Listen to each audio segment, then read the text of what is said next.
In this today topic, we are going to discuss our interesting chapter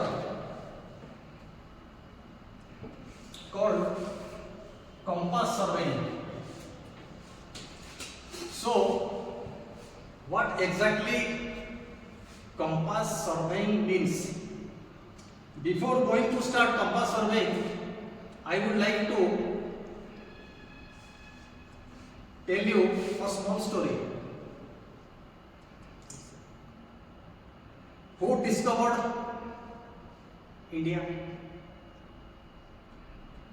Anyone? Who discovered India? Very good. British discovered India or Columbus discovered India? Columbus. So how Columbus is able to discover India?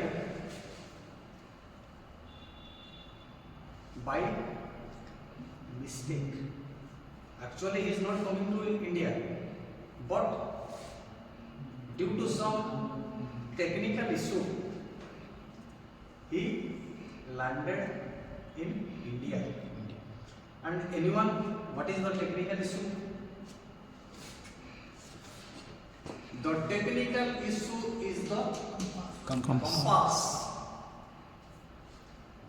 So what exactly happened?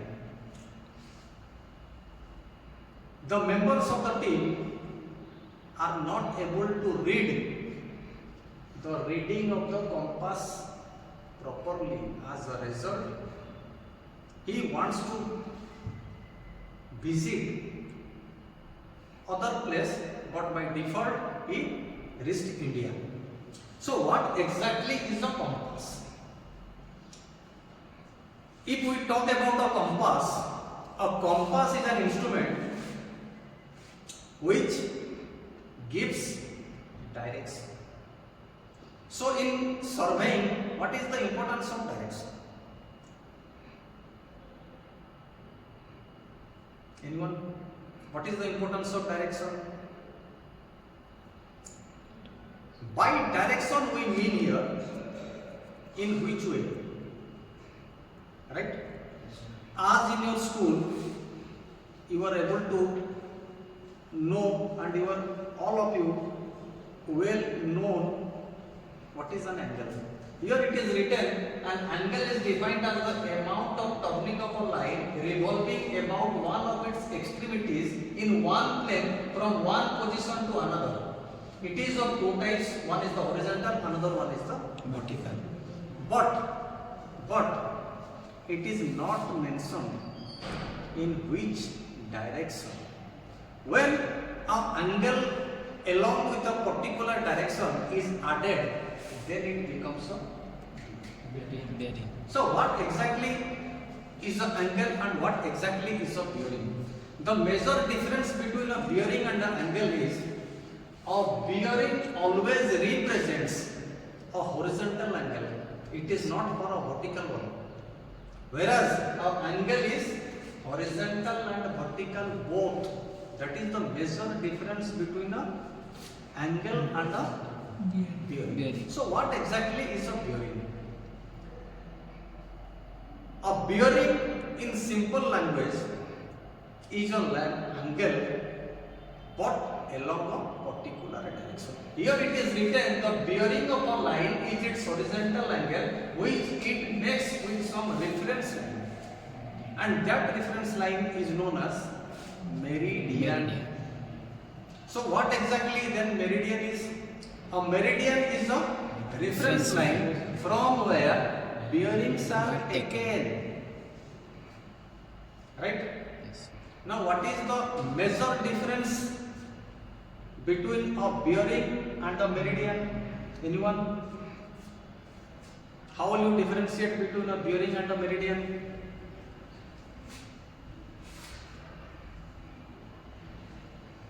Anyone?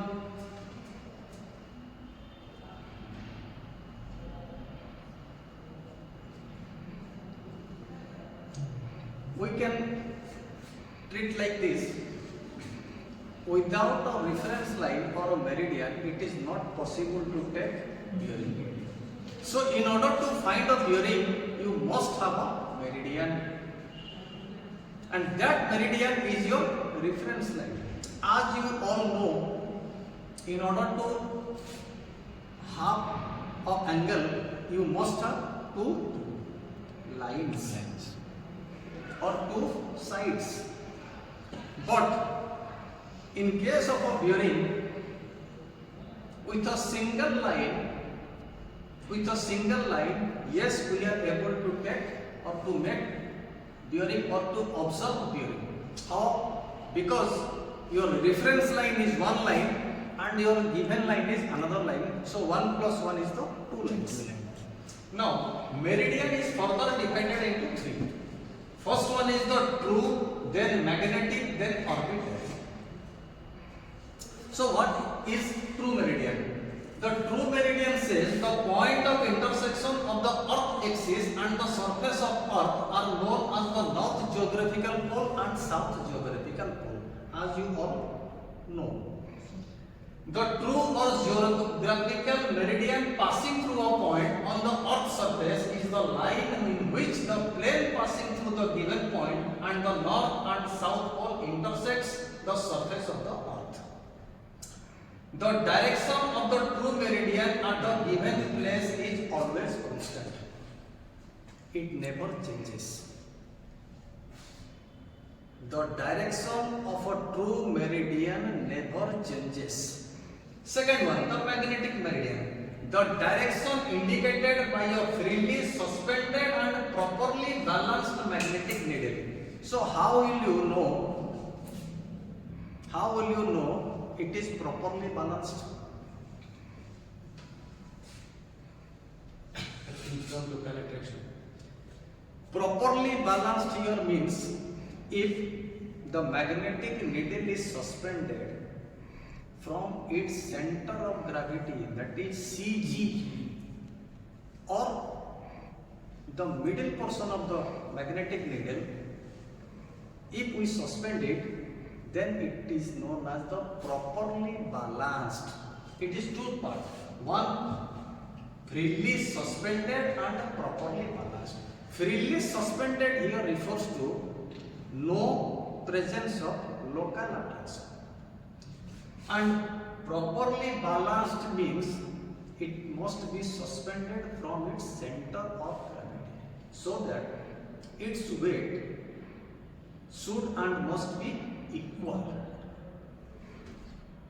So what it says, the direction indicated by a freely suspended and properly balanced magnetic needle unaffected by local attractive forces. So what are the sources of local attractive forces? Iron. First one is the iron. High voltage electric. High voltage electric wire, very good. Flow of electron. Yes, sir. Bunch of bees. Electric poles. Constructions. Structures. etc. are the main source of local attraction. So it is wise while choosing or doing survey work to avoid as far as possible such things. Otherwise, there will be a chances of error. The last one, arbitrary meridian. It is usually the direction from survey station to some well-defined permanent object or the first line of survey. What it says? It is usually the direction from the survey station to some well-defined permanent object or the first line of survey. It is the first line of survey from where you start your survey. Change.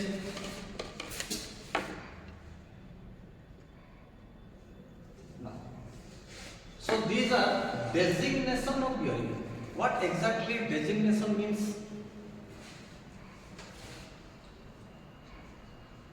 Designation here refers to how you read the bearing. So there are two methods of reading the bearing. First one is the WCB, another one is the QB. QB. So there are two ways to read or to observe bearing. First one WCB, second one QB. QB. So what exactly is WCB and what exactly is QB.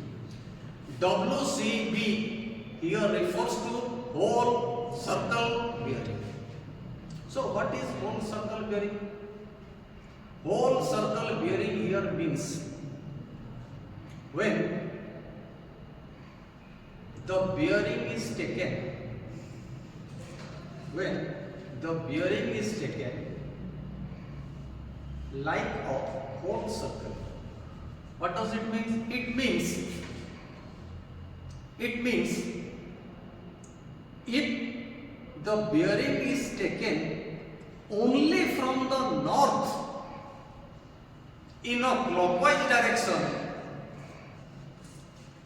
so as to read any sort of value from 0 to 360 degree is known as the whole circle bearing. What it says? It says in this system the bearing of a line is always measured clockwise from the north end point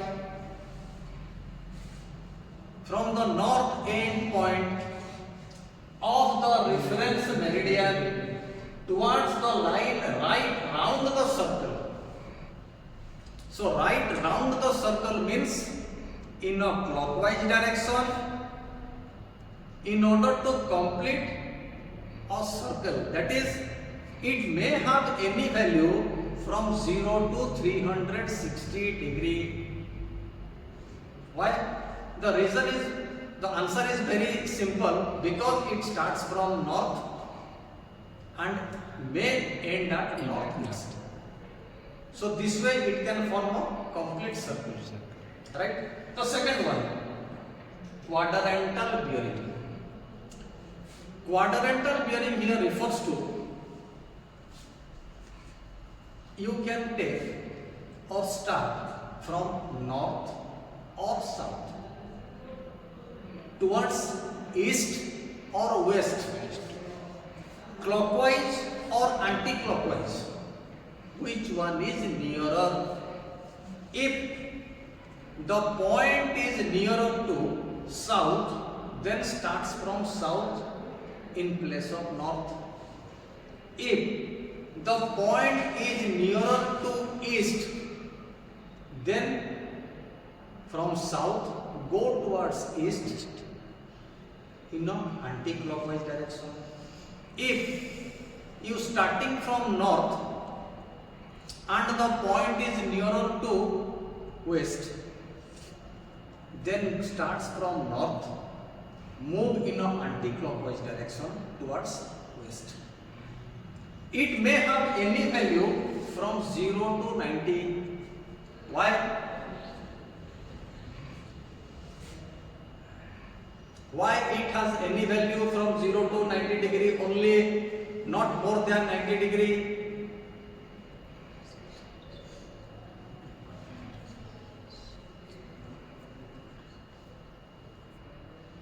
Why it has any value from 0 to 90 degree only, not more than 90 degree?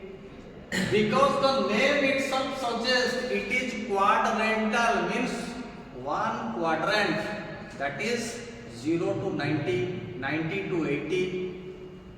It is always less than 90, not more than 90. So what is the difference between the WCB and QB? The only difference between WCB and QB is, first one, in case of WCB it starts from north only in a clockwise direction, whereas in case of quadrantal it starts from north or south, clockwise, anti-clockwise, towards east or west, depends upon the situation. There is another bearing called as a reduced bearing. So what do you mean, what do you understand by the term reduce? Anyone? Reduce means? Convert whole circle bearing to quadrantal bearing. Reduce means? Reduce means? reduce the value किंबा आमे जेमती कहउचंती कमेई दबा सो काहा को आमे कमेई दबा from where it should be reduced from WCB why as we already said WCB may have any value from 0 to 360 so what exactly we are doing in reduced bearing in this case we are reducing the value of WCB in such a way we are reducing the value in such a way that the exact amount will remain the same but it should and must be less than 90 degree. So how it is possible? It is possible like this. So there are 4 cases. Case 1 where your WCB is from 0 to 90 degree. So rule for RB is the same as for WCB. So quadrant is northeast. Right? Second one, from 90 to 180 degree. Rule for WCB is 180 minus WCB. So subtract higher to lower. So higher value is 180 degree. Lower value is the value of WCB. And the quadrant is southeast. Right? That is the second quadrant. Third one, 180 to 270 degree. Here the rule is subtract 180 degree from WCB. What does it mean? It means here the value of WCB is more as compared to 180 degree. So always subtract from higher to lower. And the quadrant is southeast. That is the third quadrant. The last one, if the value varies from 270 to 360, then rule for RB is 360 minus WCB. It means 360 is the higher value, no value is able to be more than 360 degree. So subtract higher to lower and the quadrant is northwest. That is the fourth quadrant. First quadrant, second quadrant, third quadrant and fourth quadrant. This one is first, second, third, fourth. Now, any question? No, sir. Are all of you able to understand what do you mean by angle? What is bearing? What is quadrant? And what is the designation of bearing? Yes or no? Yes, sir. The next one is the fore and back bearing, which is denoted by F dot B or B dot B. So let's say there is a line AB. So AB line means AB line means very good. It is start from A and end in B. AB line means a line in which the starting point is A and the end point is B. Now, fore and back bearing, it means the line in the forward direction, that is the fore, F-O-R-E.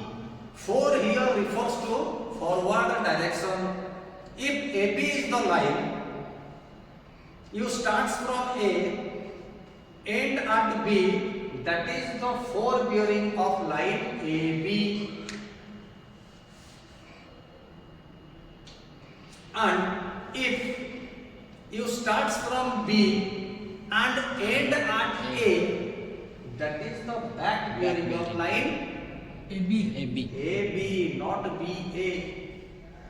If you say BA, it means the name of the line changes, it means the meaning also changes. So if If line AB is there, we start from A, end at B, it refers to There is not. forebearing of line AB.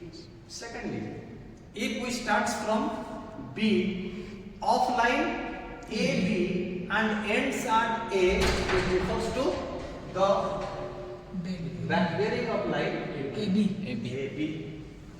Clear?